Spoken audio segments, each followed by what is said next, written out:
બેન એ વારંવાર ત્રીજી વાર બોલ્યા કે બિહારમાં આપ્યું એટલે જીતે, બિહારમાં આપ્યું. ચલો, ભારત સરકારે આપ્યું અને ઇલેક્શન કમિશનના માપદંડ સાથે આપ્યું કે ભાઈ સરકારને આપવું હતું, આપ્યું.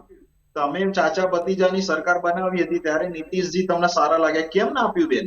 બિહારની જનતાને કેમ ના આપ્યું? તમારે આપવું જોઈએ ને. કોની રાહ જોતા હતા? અને સરકારે આપ્યું છે તો એમના ફરજ છે હતી. મહિલાઓને પગભર કર્યા, સાચી વાત છે.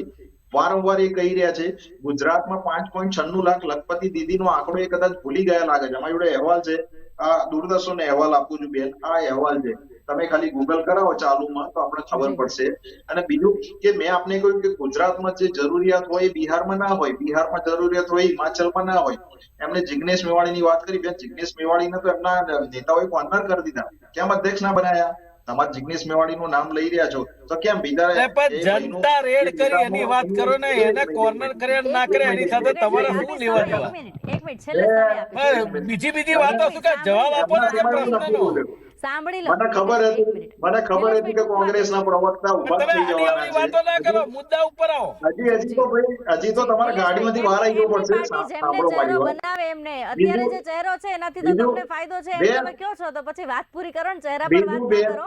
ભાજપને કેટલો આનાથી ફરક પડશે? હવે તો કોંગ્રેસ જમીની સ્તર પર જાય છે, લોકોની વચ્ચે જાય છે. મેં તમને બેન જમીની નહીં, ત્યાં બિહારમાં ચાલુ ઇલેક્શનમાં નરેન્દ્રભાઈના સ્વર્ગીય માતાજીને ગાળો આપી તો એમાં સીધી 6 સીટો આવી ગઈ. એ તમે ચાલુ જુઓ થઈ ગયું. કે જનતાને જે જોઈએ. બીજું કે હિન્દુ એમની મુસ્લિમ પાસે આ ભાઈ કોઈ લઈને જવાબ આવ્યા નથી પાણી. તથ્ય વાળા.